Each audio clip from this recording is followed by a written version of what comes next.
July 2nd, 1944. Underground hospital cave near Cherbourg, France. The white medical coat hung loosely on her shoulders as Dr. Schwester emerged from the subterranean darkness, her hands raised in surrender, squinting against the harsh daylight she hadn't seen in days. The Americans cannot possibly have the medical supplies they claim. This must be propaganda to break our morale. These words, spoken to her fellow nurses just hours earlier in the cave hospital, carved deep beneath the fortifications near Cherbourg, would soon prove to be the first of many shattered assumptions. Behind her, 8 other German army nurses followed into the sunlight, among the first German nurses captured by American forces during the invasion of France. They had spent the final days of the siege treating wounded Wehrmacht soldiers by candlelight, rationing their last vials of morphine, boiling and reboiling bandages for reuse. What none of them knew was that within hours they would witness medical capabilities that contradicted everything they had been taught about American weakness and German superiority. The 9 nurses captured after treating casualties in conditions that resembled medieval surgery, more than modern medicine, were about to experience a medical system so advanced, so abundantly supplied, that it would shatter not just their medical understanding, but their entire ideological foundation. Colonel Richard P. Johnson, commanding officer of the 45th Evacuation Hospital at Lam, studied them with curiosity rather than hostility. Enemy medical personnel, yet fellow healers. Within days, these nurses would be returned to German lines under Geneva Convention protocols. A total of 16 German nurses would be exchanged on July 2nd and July 9th. But first, they would witness American medicine in 1944. Medications they had only heard rumors about, surgical techniques beyond their training. The psychological impact would last far longer than their brief captivity. The unraveling had begun over a year earlier, on May 13, 1943, in the scorching heat of Tunisia. General Hans-Jürgen von Arnim. His surrender included not just combat troops, but thousands of medical personnel, doctors, orderlies, and among them DRK Schwestern, German Red Cross nurses who had served with Rommel's Afrika Korps through 2 years of desert warfare. Among the captured was DRK Schwester Ilse Schultz, who had received the Iron Cross Second Class in April 1943, one of fewer than 20 women ever to receive this decoration during the war. Her colleague, Dr. Schwester Greta Falk, also decorated with the Iron Cross in April 1943, kept careful observations that would later be discovered in German military archives. The Americans throw away more medical supplies in a day than we received in a month. They have medicines we have only heard about. The scale of the surrender was staggering. Between 250,000 and 275,000 Axis troops, including medical staff from elite divisions like the 21st Panzer, the 15th Panzer Division, and the 90th Light Division.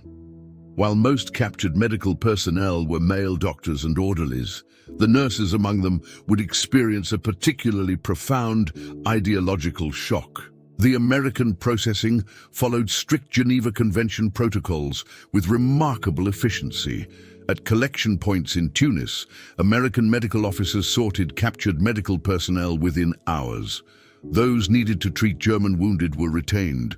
Others were marked for evacuation. Every captured nurse received a medical examination using equipment that had become scarce in the Afrika Korps. By June 1943, the first groups of captured German medical personnel were boarding Liberty ships for transport to the United States. These mass-produced vessels themselves contradicted German propaganda about American industrial weakness. The ship's medical facilities exceeded anything German nurses had seen in their homeland. Operating theaters with consistent electric lighting, functional X-ray machines, and refrigerated medicine storage were standard. Most striking were the blood plasma supplies, properly typed and stored units that could be administered safely, unlike the risky direct transfusions German forces attempted in field conditions. The 2-week crossing revealed American medical abundance daily. Sulfur powder, rationed by the grain in German forces, was used liberally. Bandages were disposed of after single use. German medical personnel who had survived on minimal rations watched American medics discard uneaten food portions, waste that would have been unthinkable in the Wehrmacht. Ships carrying German medical personnel docked at ports from Norfolk to New York. Their first glimpse of America contradicted years of propaganda about a nation supposedly weakened by economic depression. At Norfolk Naval Base, medical processing included comprehensive examinations for all captured personnel. Dental work was performed, infections were treated, and those needing corrective lenses received them. This level of care exceeded what was available to German civilians. The rail journey inland provided continuous revelations. City after city displayed illuminated hospitals. In Richmond, the Medical College of Virginia complex was visible from the trains. In Philadelphia, Pennsylvania hospitals' imposing structure could be seen. Every urban center possessed medical facilities surpassing those in major German cities. At a Washington, D.C. stop, American Red Cross volunteers boarded to distribute packages to German POWs, toiletries, cigarettes, chocolate, writing materials. German nurses, indoctrinated in racial struggle ideology, struggled to comprehend this kindness toward enemies. Camp Opelika, Alabama, opened in September 1942 and received its first Afrika Korps medical personnel in June 1943. The camp hospital became a unique environment where German medical staff, trained in Nazi racial medicine, worked alongside Americans practicing clinical medicine. The dual staff system followed Geneva Convention requirements. American medical officers supervised, while German personnel provided direct patient care. This created an unprecedented situation. Enemy medical staff operating within the American military medical system. The facilities astounded German nurses. Operating rooms contained equipment they knew only from textbooks: electric cauterization, adjustable surgical lights, rapid sterilization autoclaves. The pharmacy held hundreds of medications in climate-controlled storage with expiration dates years away. On July 21, 1944, Glennon General Hospital in Okmulgee, Oklahoma, became German prisoner of war General Hospital No. 1, with 1,190 beds, staffed by parallel American and German medical teams. Colonel Henry W. Misch implemented something unthinkable in Nazi Germany: integrated medical teams sharing knowledge across enemy lines. German nurses from the NS Schwesternschaft, who'd been taught American medicine was weak and corrupted, discovered a system based on rigorous scientific method. Most challenging to their worldview were the African-American nurses assigned to POW wards, a result of U.S. military segregation that relegated black nurses to treating enemy prisoners rather than white American soldiers. German nurses observed these professionals, providing skilled care that contradicted every racial assumption they had been taught. Nothing demonstrated American medical superiority more dramatically than penicillin. In 1943, the United States produced 21 billion units. By 1945, production reached 6.8 trillion units. German medical personnel, operating without effective antibiotics, witnessed routine use of this miracle drug. At Camp Forest in Tennessee, which housed German POWs and included extensive medical facilities, German nurses observed transformations they considered impossible. Infections that meant certain death in German field hospitals cleared within days. Where German surgeons would have amputated, American doctors saved limbs. American medical officers, many civilian doctors in uniform, shared knowledge freely. This openness toward enemies contradicted everything German medical personnel had been taught about warfare and medicine. The American blood plasma system represented another leap beyond German capabilities. Proper typing, cross-matching, and preservation prevented the often fatal reactions from direct transfusions still used by German forces. At facilities like the 21st General Hospital at Ravenel, France, where captured German staff worked from December 1944, the blood supply system operated with industrial efficiency. Plasma stored for months, transported thousands of miles, administered without knowing blood types, capabilities that German medicine hadn't achieved. German nurses trained in the NS Schwesternschaft had learned that medicine served racial improvement. Their education included Erb- und Rassenlehre, hereditary and racial studies, teaching that weak patients should be eliminated to strengthen the race. At facilities like the 12th Field Hospital's 30,000-bed POW operation, they witnessed the opposite. American medical staff treated German prisoners identically to American wounded. Enemies received the same scarce medications, surgical procedures, and nursing care as Allied soldiers. This fundamental difference, medicine as universal healing versus racial tool, began demolishing their ideological framework. Christmas 1943 delivered profound psychological impact. American organizations sent 500,000 packages to German POWs. Each contained wartime luxuries: coffee, chocolate, cigarettes, soap.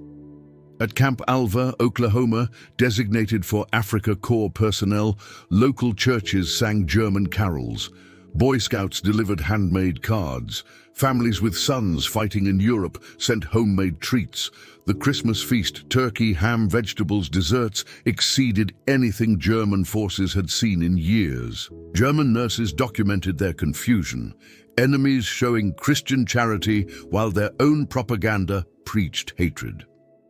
By 1944, the Special Projects Division implemented comprehensive education programs. German nurses attended lectures at institutions like the University of Nebraska Medical School at Fort Robinson. Topics revolutionized their thinking: medical ethics and patient rights, scientific method in clinical practice. The teaching method itself, encouraging questions, debate, disagreement, contradicted their hierarchical training. Access to American medical literature revealed another shock. Many German medical advances had been developed by Jewish scientists expelled by the Nazi regime. The cognitive dissonance was overwhelming. As American medical personnel deployed to Europe, German nurses increasingly staffed military hospitals. At the 45th General Hospital in Bari, Italy, receiving German prisoners on July 31, 1945, they worked under direct American supervision.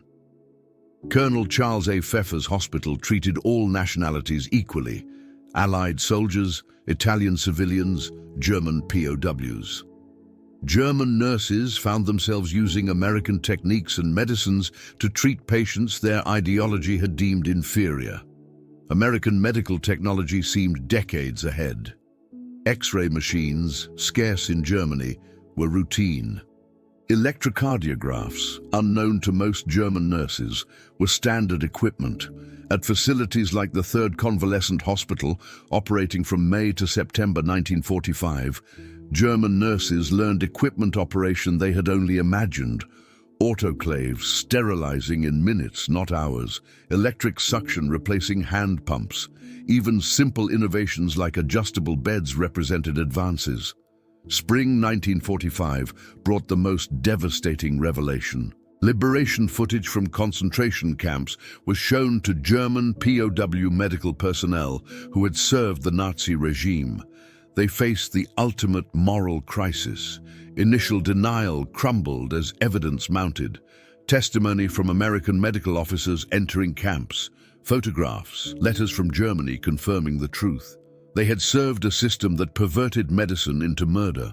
American officers handled this professionally, emphasizing that medicine itself wasn't guilty, but must never again serve ideology over healing.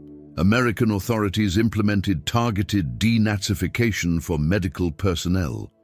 Mandatory courses covered medical ethics and democratic principles, using case studies showing how racial medicine harmed patients while scientific approaches saved lives. Lieutenant Colonel Dorothy Whitman at Camp Opelika arranged for German nurses to observe American nursing practices, emphasizing documentation and patient advocacy.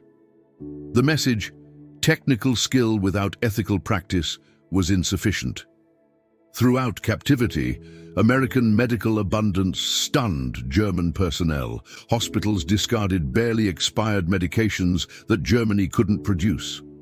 Instruments were replaced at first signs of wear rather than repeatedly repaired. This waste demonstrated a truth contradicting Nazi propaganda. America produced medical supplies in unlimited quantities without conquering territory. Germany fought for resources that America created through industry. American nursing practice challenged German professional identity fundamentally. Nazi hierarchy demanded unquestioning obedience. American nurses functioned as thinking professionals with significant autonomy. They could question doctors' orders, suggest alternatives, make independent decisions within their scope. This professional model, unknown in German nursing, represented a complete reimagining of their role. Captain Helen Morrison at Glennon explained, "You're responsible for patient outcomes. If something's wrong, speak up regardless of hierarchy." This empowerment transformed their understanding of nursing itself. African-American medical personnel's presence created profound cognitive dissonance. German nurses worked under black professionals, demonstrating superior knowledge and skills. Lieutenant Eleanor Powell at Camp Florence, Arizona, supervised German nursing staff with professionalism that contradicted racial propaganda. When she corrected techniques or taught procedures, German nurses confronted the falsity of their racial education. The irony wasn't lost. American segregation assigned black nurses to enemy prisoners, yet even this flawed system produced better outcomes than Nazi racial medicine. After Italy's September 1943 surrender, cooperating Italian medical personnel received better treatment. German nurses watched former allies gain privileges while they remained restricted. This pragmatic approach, judging current cooperation over past allegiance, contrasted with rigid Nazi ideology. Italian nurses worked freely while Germans maintaining Nazi beliefs stayed under guard. Despite prisoner status, German nurses received medical education exceeding their homeland training. American officers taught new techniques, medications, and equipment operation freely. Knowledge was shared without restriction. Burn treatments from Pacific experience, surgical innovations from European combat, all taught to enemy personnel. German nurses documented everything, knowing they'd return to a destroyed nation needing medical expertise. As the war ended in May 1945, American authorities prepared German medical personnel for repatriation through comprehensive training. Courses covered public health, epidemic control, emergency medicine, skills for rebuilding Germany's medical system. They learned water purification, mass vaccination, and malnutrition treatment. Colonel Richard Stevens told them, "You're returning to massive medical needs. This knowledge is our investment in democratic Germany." Training included establishing clinics with minimal resources, training auxiliary personnel, implementing public health measures. German nurses received certificates documenting their American training, credentials valuable in occupied Germany. German nurses returning between 1945 and 1946 found 60% of German hospitals destroyed. They brought not just American techniques, but a fundamentally different medical philosophy. Former POWs established nursing schools, emphasizing patient advocacy over ideology. American protocols were implemented in rebuilt facilities. Blood banking systems copied from American models. Systematic antibiotic use following American guidelines. By November 1945, with minimal American medical personnel remaining in Germany, these American-trained Germans became essential to public health maintenance. The influence extended beyond immediate post-war years. By 1950, many German nursing schools were led by former POWs. They introduced concepts learned in American camps: nursing diagnosis, patient advocacy, continuous education. German pharmaceutical companies adopted quality standards observed in captivity. Hospitals reorganized following American models witnessed firsthand. The transformation from ideological to scientific medicine became permanent.